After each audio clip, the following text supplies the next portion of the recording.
recibe no, bueno, si aprueban en el parcial sí, pero si tuvieran que ir a instancia recuperatoria se va a hacer un poco largo el tema. Así que bueno, el parcial ha quedado para el día 6 de agosto a las 17 horas, y los temas que se van a incluir van a ser todos los que se den de acá hasta esa fecha, porque se van a seguir dando clases, claramente.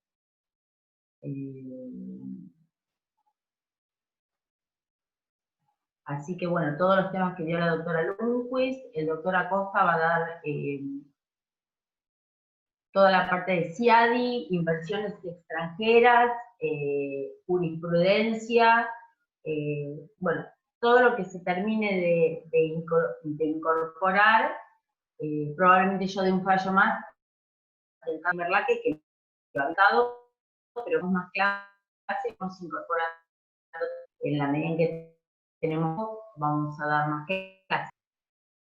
Así que esta semana tienen clases hasta el jueves.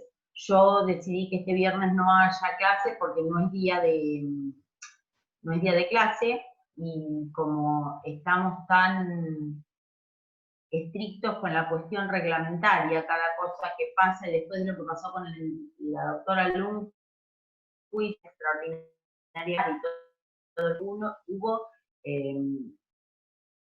decidí atenernos a los días de clase y no permiten ni clases de repaso, porque la verdad es que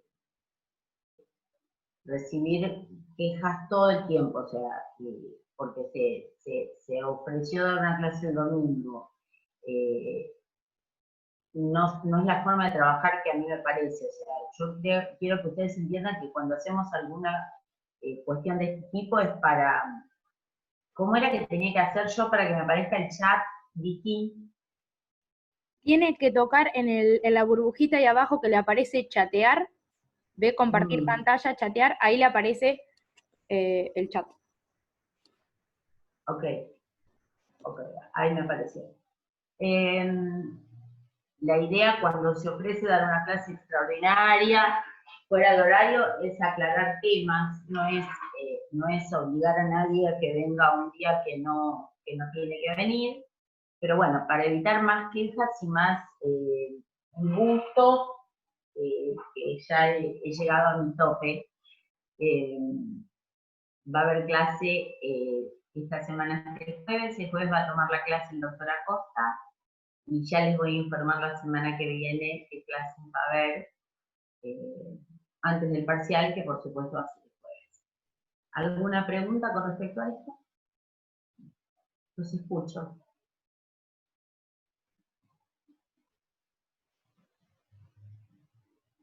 Bien. Entonces vamos a arrancar ahora con la cuestión relativa a las sucesiones internacionales, que es el tema. Otra vez, chicos, los que estén en clase, pónganse el video, así los veo, y es más, Moto G7, identifíquese, por favor, reentre identificándose, así sabemos quiénes son. A mí me interesa porque si no es todo...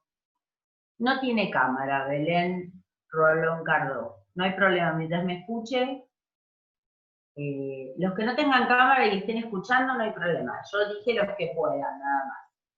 Así nos vemos un poquito, porque hasta que recuperemos la presencialidad. Me reclamó Brandon el tema del listado de fallos. No lo puedo subir porque todavía, por ejemplo, Juan no me confirmó y me dijo que hasta que no vea cuántos fallos puede incorporar en la clase, y si tiene que dar alguna clase más la semana que viene, va a seguir incorporando fallos. Entonces,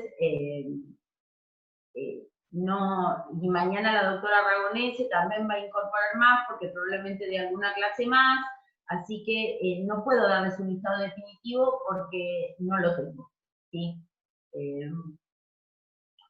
Bien, entonces vamos a arrancar un poquito ahora a hablar del tema de la problemática de las sucesiones internacionales. Ustedes me ven mirando para abajo, yo creo que estoy buscando el tacho de basura de mi estudio que ha desaparecido mágicamente. Bueno, no importa. Vamos a analizar el problema de las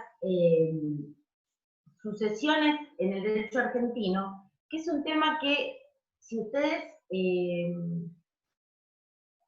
lo estudian exclusivamente del libro del doctor Hoff, ahí sí yo les sugiero que saquen copia el que no tenga del libro de Hammurabi, porque en los libros, que son 3 tomos,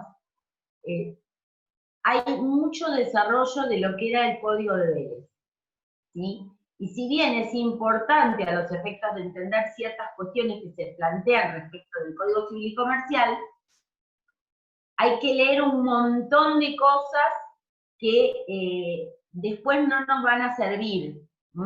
Entonces, yo les recomiendo que saquen, son poquitas hojas, que saquen copia del libro del doctor Hoff, del de Hammurabi, o el que tenga el libro, bueno, que lo estudie del libro, y del apunte que yo les voy a proporcionar. Creo, si ustedes se fijan, que en la página de Facebook ya está subido. Por las dudas, lo voy a chequear, del doctor Baltar sobre sucesión. Así que prestemos atención para achicar un poco la cuestión, que no quede tan amplia como está en el libro del doctor, con cuestiones que ya no están vigentes.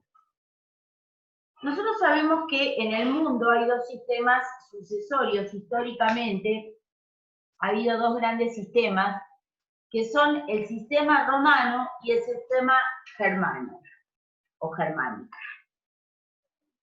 ¿Por qué son importantes? Por el reflejo que tienen en las instituciones sucesorias al día de hoy, ¿sí?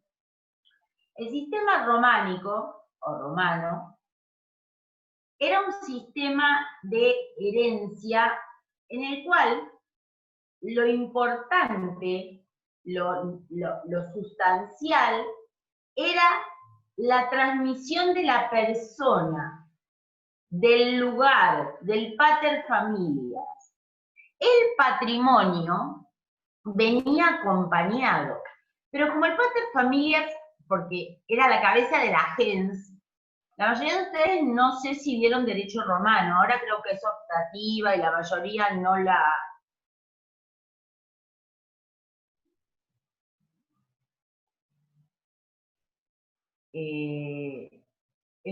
vi que acá hay alguien que dice que no estarían aceptando a alguien. Rosario Toledo. Pero Bien. no hay nadie para aceptar, ¿eh? Yo estoy... Hasta ahí. Bien, listo. Dice que ya entró. Bueno, ok, perfecto. Bien. Entonces, en el sistema romano, lo importante era la estructura familiar, la gens. ¿Por qué? Porque la gens era el núcleo de la sociedad. Es decir, que lo importante era que nunca estuviera descabezada. De ahí surge la ficción de la transmisión automática del patrimonio que existía en el Código de Vélez, donde se entendía que una vez muerto el causante, el heredero automáticamente ocupaba su lugar. Y la herencia nunca estaba relicta, nunca estaba abandonada. Porque la herencia no tenía tanto que ver con los bienes, muebles, inmuebles, sino con el lugar. Es decir, ocupar el sitio del muerto. ¿Sí? Siendo que la institución más importante era la institución hereditaria. De hecho, se decía en el derecho romano que la institución hereditaria, heredis institutio, es caput et fundamentum totum testamentum. ¿Qué significa esto? La institución hereditaria es la cabeza y el fundamento de todo testamento. ¿Se entendió? Significa que no importaba tanto a quién le dejábamos qué cosa, sino la institución hereditaria. Esto traía aparejado un montón de características que hoy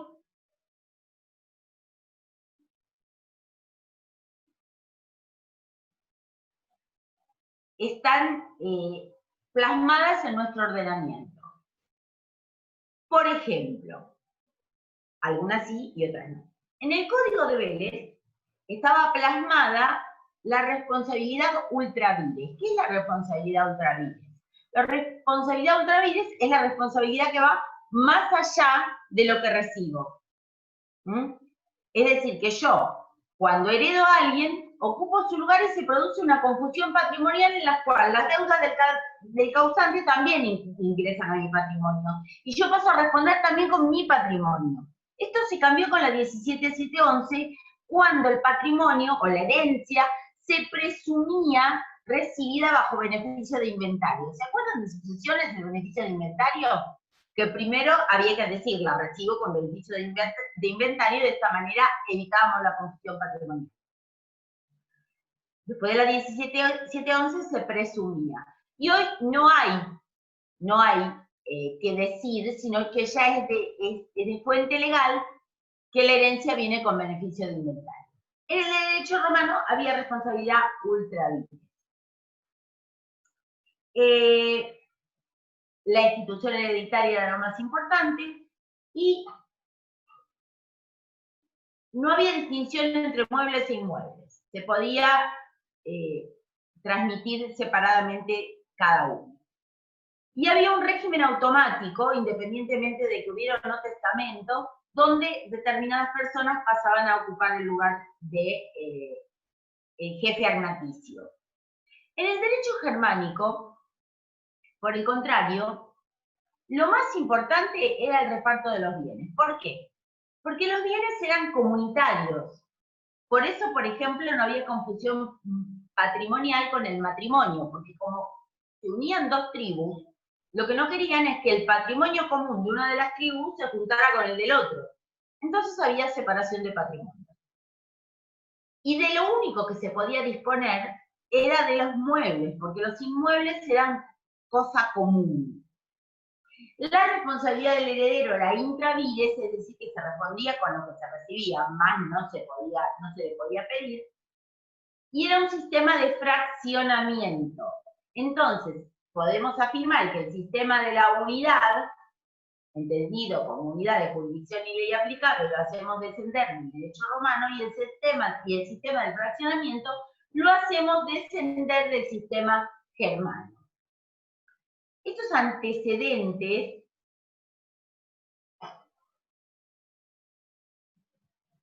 son los que nos van a llevar a los ordenamientos actuales. Pero debemos hacer una salvedad.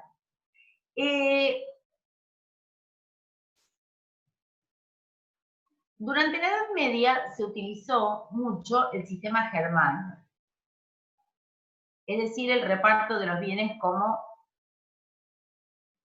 finalidad última de la sucesión.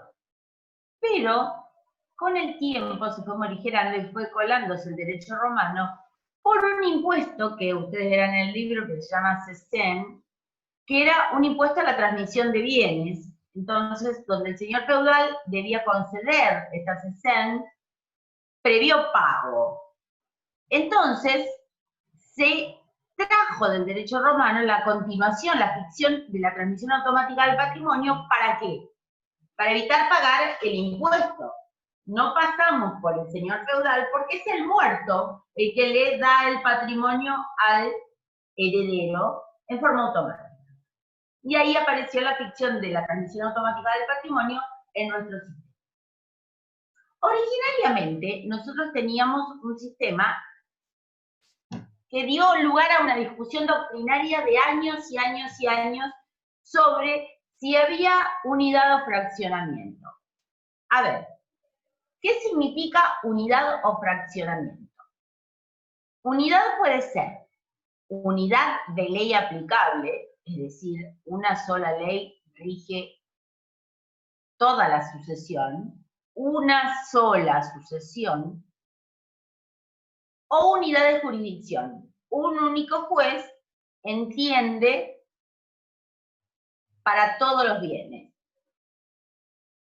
El fraccionamiento, por el contrario, podía ser fraccionamiento de jurisdicción o de ley aplicable, implica que había una sucesión por cada bien, después veremos inmuebles o inmuebles, y un juez competente por cada bien que se encontrara en distintas jurisdicciones. Estamos hablando siempre de jurisdicciones internacionales, de sucesiones internacionales.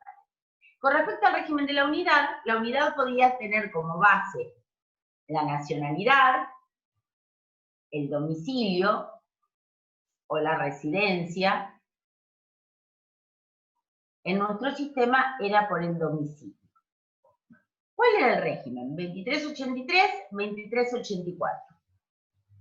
La ley aplicable, establecida en el artículo 2383, establecía que la ley aplicable a la sucesión era la que el causante tenía al momento de su fallecimiento, es decir, último domicilio del causante. ¿Bien? 2384, la jurisdicción era la de los jueces del último domicilio del causante. Quiere decir que había unidad de jurisdicción y de ley aplicable. ¿Pero qué pasaba? Estaba la nota del 2383, donde se hablaba de que había que someter todo a una sola ley, porque no se podía presumir que el causante tenía una voluntad distinta para sus predios rurales que sus predios urbanos, con lo cual fundamentaba todo el criterio de la unidad y de golpe metía excepción hecha de los inmuebles situados en la República, artículo 10 de este código. Y ahí sonábamos, porque el artículo 10, que es un artículo de ley aplicable, establecía que a los bienes inmuebles situados en la República solamente se les podía aplicar derecho argentino. En cuanto a su calidad de tales, a los modos de transmitirlos, a las formalidades, en suma, el título en bien raíz solo puede ser adquirido de acuerdo a las formalidades de este código. Entonces, los partidarios del fraccionamiento decían, un momentito, ¿qué unidad ni unidad?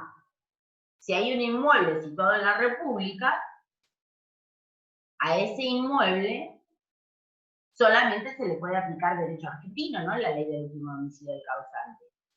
Y lo consideraban una norma de policía y seguridad, o una norma de aplicación inmediata, una norma de orden público internacional, como les guste. Y aparecían las doctrinas del fraccionamiento. ¿Qué contestaban los de la unidad? Los partidarios. Decían, no, un momentito, el artículo 10 no se aplica a las transmisiones a título universal, se aplica exclusivamente a las transmisiones a título singular. Venían los del fraccionamiento y decían, entonces, ¿por qué está en la nota 3283? Que Vélez se equivocó. Bien, acá tenemos una discusión que ha ocupado a la mitad de la doctrina diciendo una cosa y la mitad de la doctrina diciendo otra. Y la jurisprudencia mayoritaria dándole la razón a los partidarios del fraccionamiento cuando hubiere bienes inmuebles situados en la República. Así las cosas, tenemos un fallo que es de lectura obligatoria, que es el fallo Andersen, que es un fallo de Necochea, que fue resuelto por la Cámara de Mar del Plata, y llegó hasta la Suprema Corte, que es el fallo perfecto de ejemplo de unidad, que luego fue revocado, fallo de primera instancia, fallo de Cámara, fiscal interviniente Pedro Foz.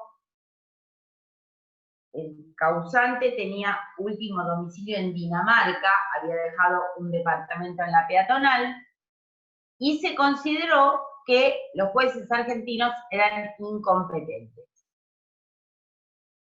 No se entró a tratar la problemática de la ley aplicable porque eso era un segundo paso, bien, ya considerándose incompetente. Primera instancia y Cámara, los dos coinciden en que hay doctrina de la unidad, siendo aplicable, competentes los jueces dinamarqueses y aplicable la ley danesa. ¿Qué dice la Corte? Dice, no. Bienes inmuebles situados en la República hay competencia exclusiva argentina. Lo dice la nota del 3283 y consideramos que el artículo 10 crea un fuero del patrimonio. Es decir, no, de la Suprema Corte de Buenos Aires. Por eso dije Suprema Corte. Si es Suprema Corte, es de Buenos Aires. Si es Corte Suprema, es de la Nación. ¿Bien? Y manda a aplicar el artículo 10. Y se consideran competentes. Quiere decir que la jurisprudencia mayoritaria decidió por la solución más cómoda. ¿Cuál es la solución más cómoda siempre? Aplicar derecho propio. ¿Para qué me voy a andar preocupando? ¿Qué dice el derecho dinamarqués si puedo, por una tangente, aplicar derecho propio? ¡Qué ojo! Ojo, si hacemos un análisis material y formal realista, diríamos, 1. Y si el juez danés no acepta la competencia, ¿a dónde vamos a litigar? Por eso Bogiano consideraba que con el Código de Vélez, cuando hubiera bienes, inmuebles situados en la República, había un fuero del patrimonio. Goldschmidt, ¿qué decía? Hay un fuero del patrimonio, pero no lo sacaba del artículo 10, lo sacaba del artículo 16 de la Ley 14.394. La Ley 14.394, para los que la recuerden, era una ley ómnibus. Una ley donde en algún momento se estableció el divorcio, estuvo vigente 6 meses, hasta que vino la Revolución Libertadora y derogó esa parte. Y estaba también el régimen del bien de familia. Y establecía las normas para la ausencia con presunción de fallecimiento. Y establecía un fuero del patrimonio para aquellos supuestos en que el desaparecido no tuviera ni domicilio ni residencia en la Argentina, pero hubiera bienes. Entonces el juez argentino tenía competencia para dictar medidas de cuidado sobre esos bienes. Y de esa ley desprende Goldschmidt un fuero internacional del patrimonio. ¿Está mal? No. Porque en alguna medida lo que había que evitar es la denegatoria internacional de justicia y las posibles violaciones del orden público. Porque nosotros pensemos que quizás si le hubiéramos dejado juzgar al juez del último domicilio del causante y aplicar la ley danesa, hubiera resuelto cuestiones respecto de bienes inmuebles situados en la República que después hubieran sido rechazados por el orden público propio. Entonces, quizás, hacer resolver al juez danés sobre bienes inmuebles situados en la República, cuando en Argentina tenemos un sistema de derechos reales, de números clausus, donde no aceptamos absolutamente nada que sea diferente a lo que dice nuestro ordenamiento, la doctrina de la unidad es, como dice Goldschmidt, un canto de sirena muy atractivo, pero que en la práctica no hubiera llevado a soluciones demasiado útiles. Y la otra es que a veces no era lo más cómodo ir a litigar ante los jueces del último domicilio del causante cuando los herederos estaban en la Argentina, por ejemplo, y el bien estaba acá. Había que ir a abrir la sucesión a Dinamarca, más caro que, no sé.